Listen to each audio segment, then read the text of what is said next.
Alright, crew, the captain is on deck. Prepare for boarding. Muskets firing, grenades exploding, scrap and splinters everywhere. Grapnels digging into the sides and rigging, the ships pulling close. With a creak and crash of wood, the ships come together, and at the blare of a trumpet, the vanguard charge. Pistols blaze, steel clashes in showers of sparks, as clumps of flesh push and grind and cut in a giant wrestling match. As the gunshots fade, the screams of the dying remain. A cloud of smoke drifts across the deck, and blood pours out of the scuppers. Such was the brutality of boarding combat.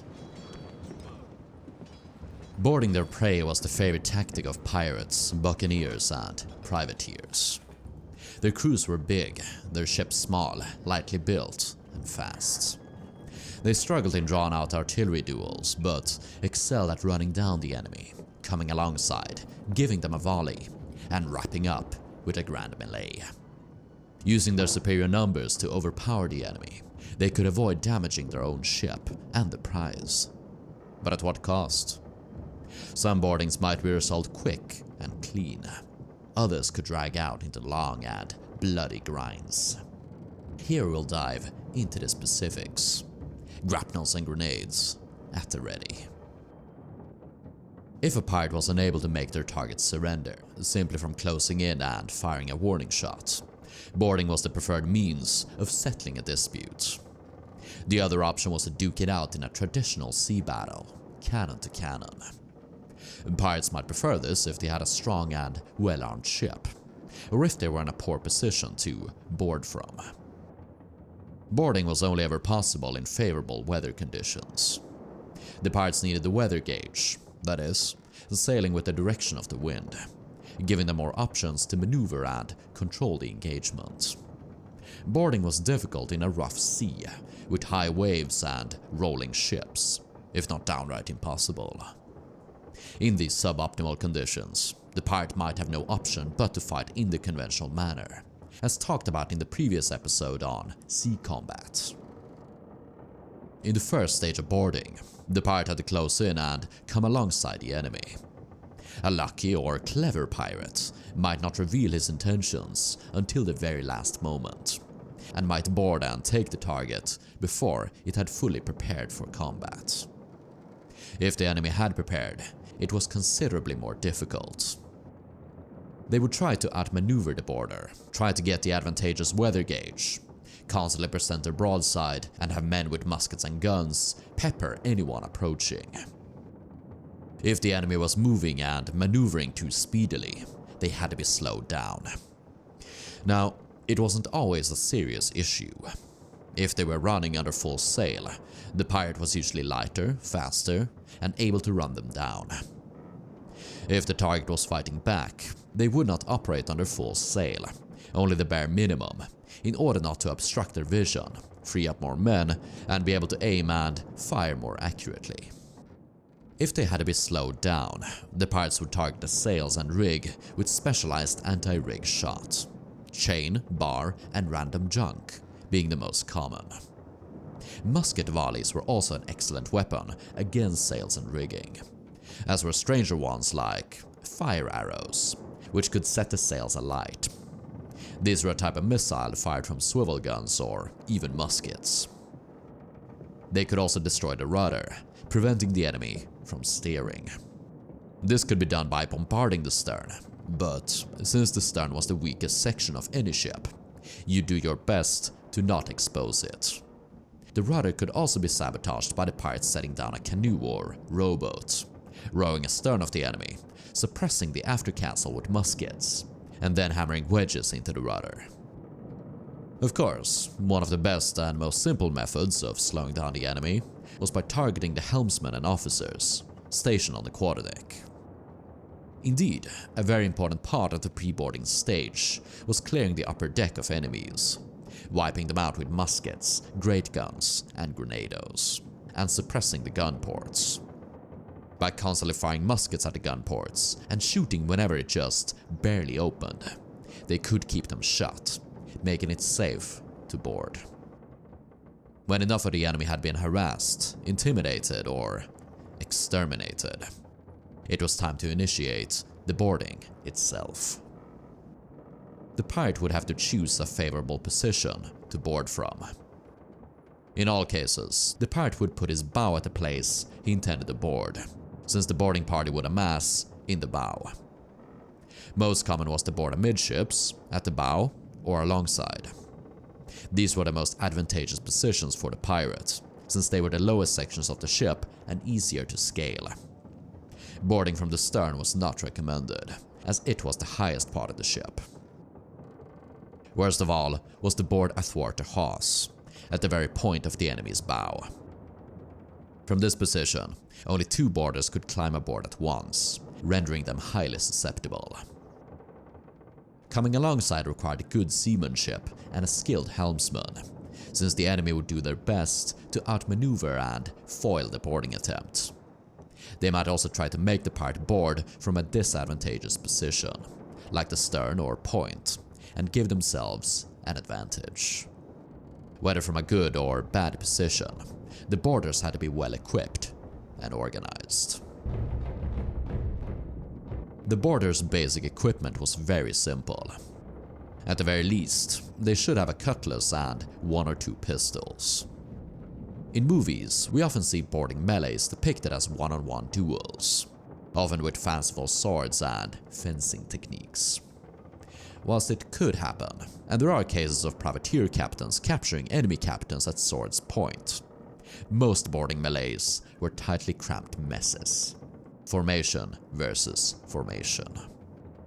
The best weapon for this style of engagement was the cutlass, a brutal and heavy sword, perfect for hacking and slashing, while still being balanced and easy to handle.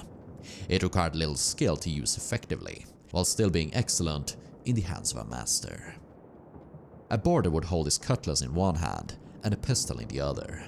He might keep the pistol tied to a silk sling for easier carry, and a second pistol could be kept in his belt or pocket. Some pirates had 4 pistols. Blackbeard allegedly had 6. More pistols meant more firepower, and they often misfired. These were the basic armaments of the average boarder. In many cases, they would carry more heavy hardware. When the Baden frigate successfully repelled a boarding attempt in 1683, eyewitnesses aboard described the equipment of the French filibusters. One of them had a very long musket, an axe, a cartridge box, a stink pot, a pistol, a cutlass, and rope for tying the hands of prisoners. This description matches other descriptions of the French filibusters, including an illustration. The musket might appear like an improper weapon in the close quarters of boarding combat, especially being very long. He referred to the buccaneer gun, an absurdly long musket favored by pirates, and said to be more accurate. It did have some advantages. For one, muskets were the most powerful and accurate small arm available to pirates. At a close distance, it could penetrate unfortified sections of wood, making it very useful in boarding combat. And we know that pirates loaded them with a type of shotgun round, consisting of a single bullet and up to 9 pellets. When the musket had been fired, it could be used as a 2-handed club, or even stuffed with a plug bayonet, turning it into a spear. According to stereotype, the blunderbuss is a much superior weapon for close quarters boarding. It is often imagined as the period equivalent of a modern shotgun. However, any period firearm, pistols and muskets included, and could be loaded with scattering shot. The shorter barrel of the blunderbuss was favorable when moving around tight confinements and requiring quick reactions. But it also had a very short range that didn't make it much superior to pistols.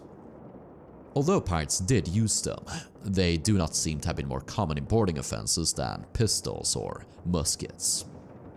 Instead, blunderbusses were a favorite weapon of defending merchants and also human traffickers.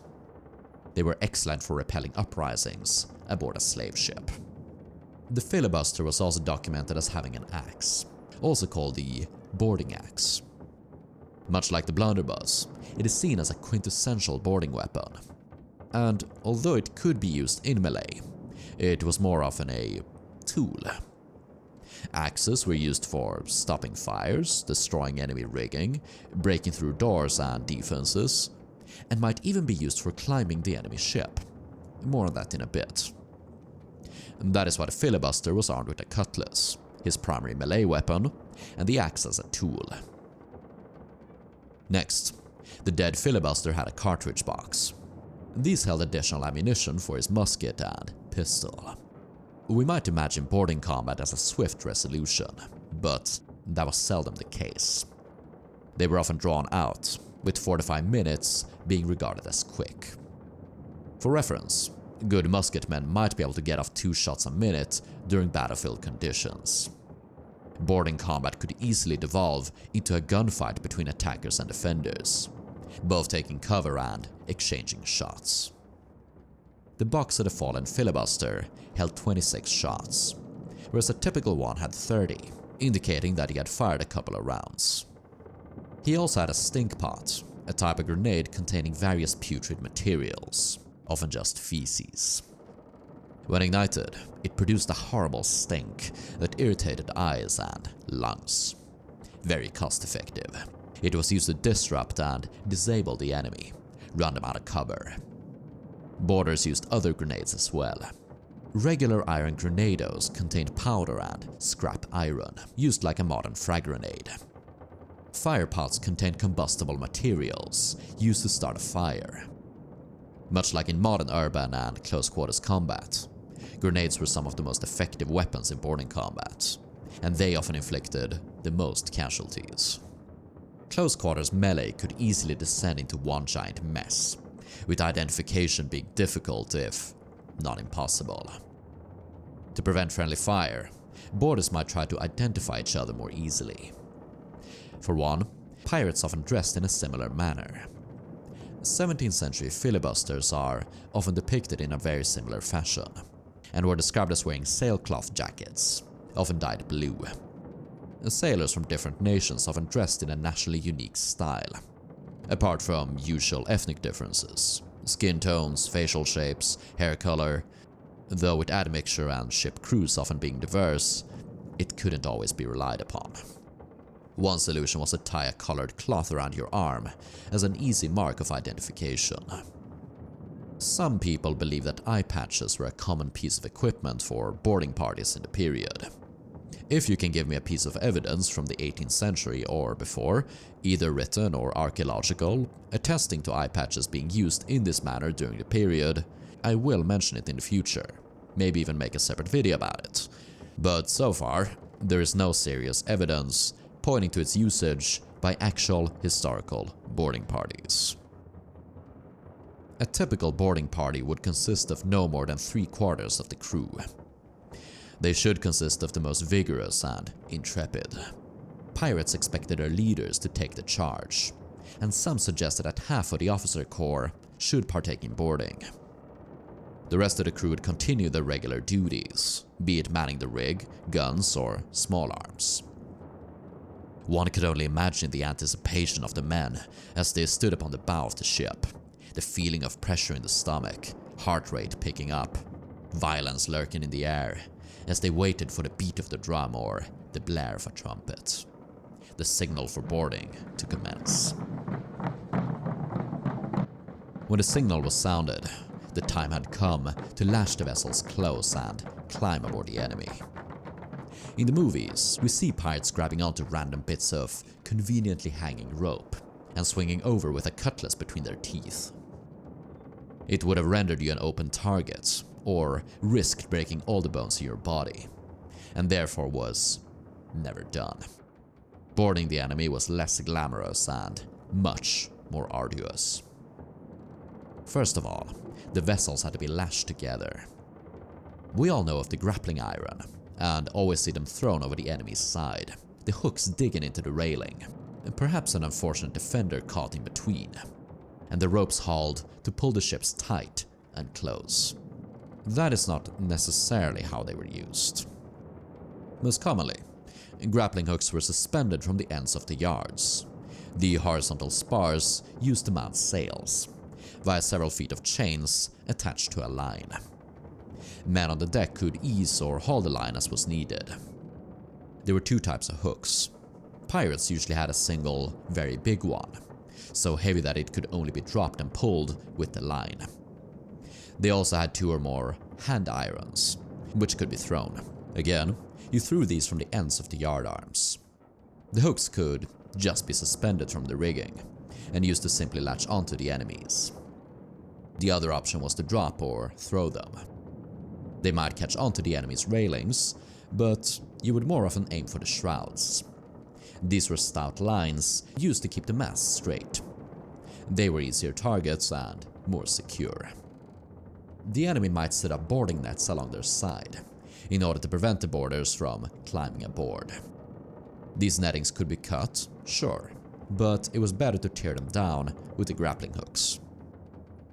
More rudimentary were simple lashings, securing the two vessels by tying them together with rope. An especially strong place to lash from was to the four main chain plates.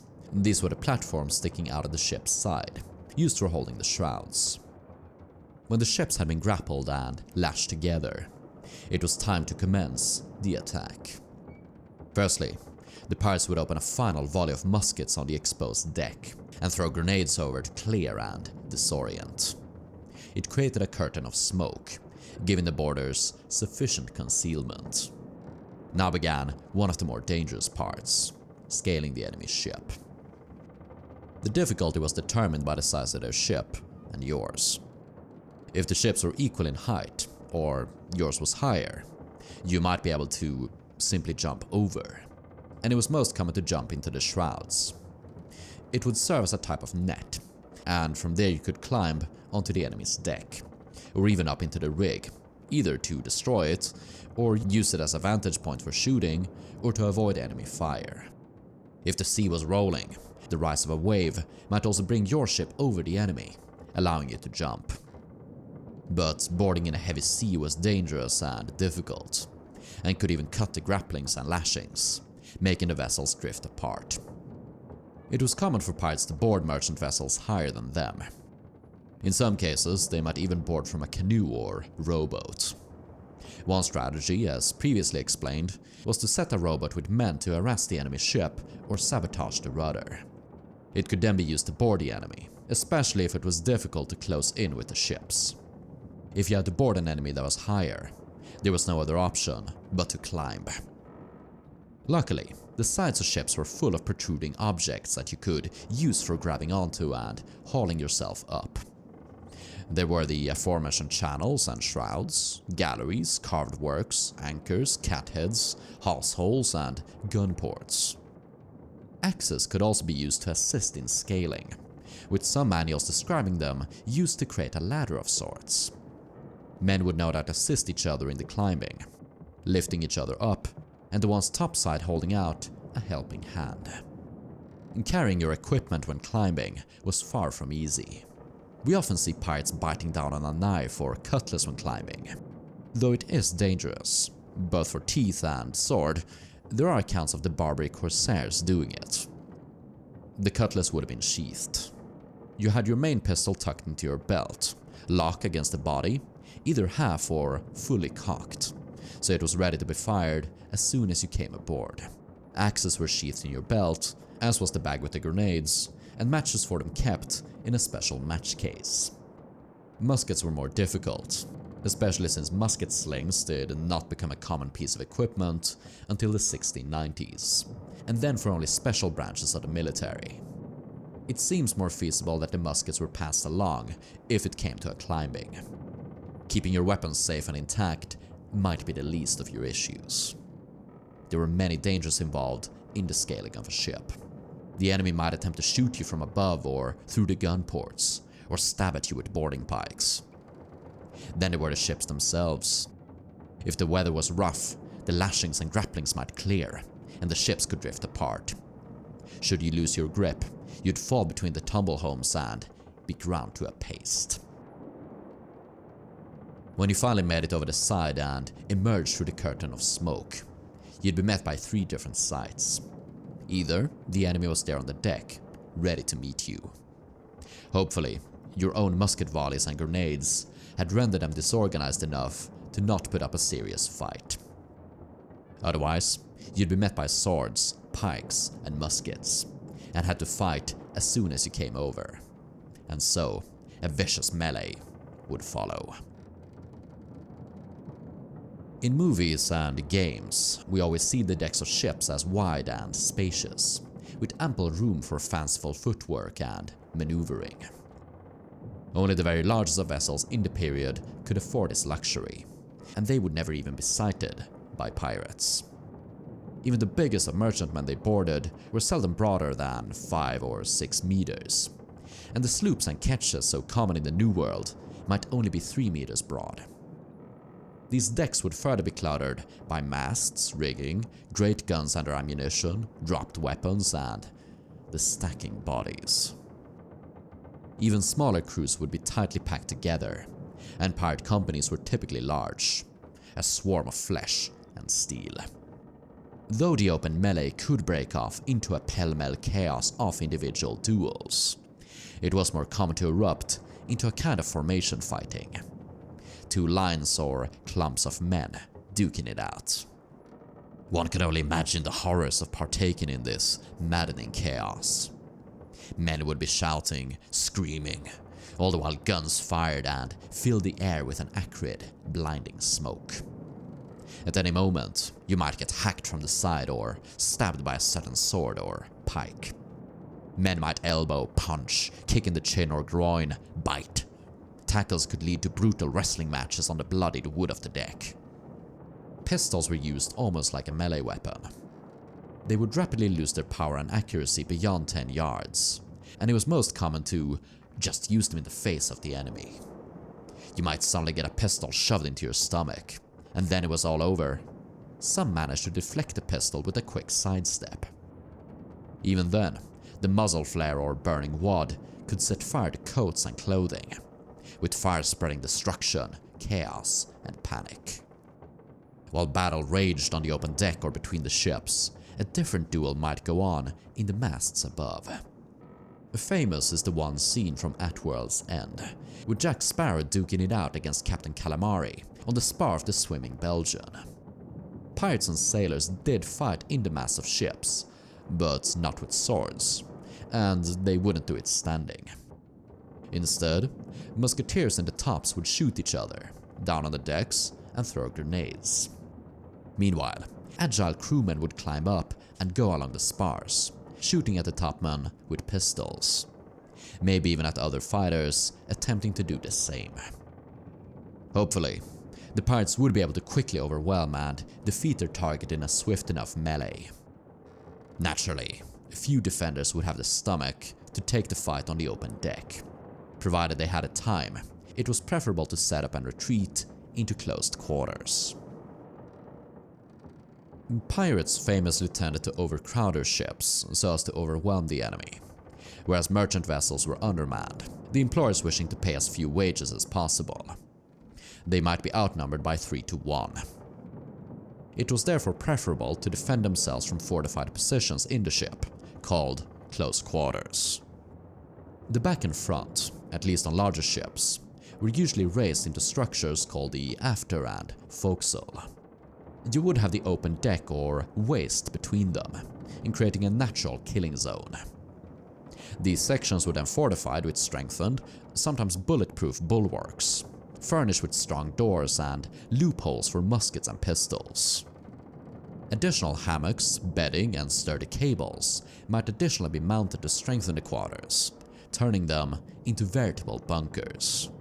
They could even be mounted with swivels, cannons, or horizontal mortars for shooting at the boarding enemy. Since the open deck was abandoned, the defenders would strew it with various traps. These included melted butter and dried peas, easy to slip on, to more gruesome things like caltrops or crushed glass. Many pirates went barefoot. Jars of powder would also be suspended from the rigging and set alight. When the boarders came over, they were loosed, falling down and burning anything in its path. pirates would have to pick him off with muskets before climbing aboard. Another deadly trap was the powder chest. 3 boards erected into a triangular sort of mine. It could be set up from the deck below and would blast anything near it to shreds. One group of filibusters alleged that they destroyed these mines by shooting at them with pistols. Breaking close quarters was difficult, but not impossible, and pirates had multiple options to do so. If they weren't caught in a killing zone between 2 quarters, they might take cover and fire upon it with muskets and pistols. Should they capture one of the quarters, they might even use that one, even turning its cannons upon the one remaining. Such a firefight could be drawn out for many hours, especially if the bulkheads were bulletproof. Taking a quarter by storm was reckless and dangerous, but not impossible. Firstly, you had to get close enough for the enemy not to fire their small arms at you. Then, you could fire through the walls or even into the bulkheads, stabbing swords inside. However, the enemy would try to repel you with pikes and blunderbusses, sliding out of the loopholes. Boarders were equipped with tiny grenades, small enough to fit into the loopholes. The defenders would affix special grenades to the outside of their bulwarks, and these had to be quickly dismantled. When these openings had been sufficiently silenced, axes and crowbars were used to pry the hinges off the fortified doors. A grenade was thrown inside, either to smoke out the enemy, wipe him out, or disorient them enough for a final, decisive melee. If the quarter was well defended, you might not even be able to get close. The pirates would have to find an alternate opening. In one incident, a boarding party was able to find an unlocked hatch above the forecastle. They flung down a bottle grenade, it smashed, took fire, and severely scorched the 7 defenders. If there were no openings, you could create one. Axes for cutting, crowbars for prying the boards loose. Then you threw down grenades, releasing a devilish storm of smoke, scrap, and fire, choking, shocking, and blasting to shreds. Should the grenades be of middling quality, it might still be enough to make the foe surrender. If the boarders were unable to take the close quarters, they might use axes and combustible weapons to break and destroy the enemy's sails and rig. They would then retreat back to their ship, unlash the vessels, and steer behind the enemy. Here they could grapple and lash themselves to the stern, and fire their cannons to rake the defenders while they were still inside their quarters. There was no escape. The boarding would end whenever the enemy lost their courage. Maybe enough men perished and the rest surrendered. Maybe they were swiftly demoralized and struck, or maybe the captain was terminated or captured. By sword and blood, the ship had been claimed, and now the pirates would have to deal with their prize. The cargo, the ship, and the men yet alive, for now. If you want to learn more about how pirates dealt with their captured prizes, and what happened after a battle, tell me in the comments and give this video a like. Make sure you are subscribed and have clicked the notification bell to get notified of when the video releases. Until then, I can recommend you this episode concerning how pirates planned their maritime expeditions. Since I'm discussing very brutal affairs quite frankly, chances are high that this video will be demonetized or shadow banned. Keep me afloat and making videos by becoming a channel member or Patreon supporter. That way you can also watch my videos without ads. Enjoy.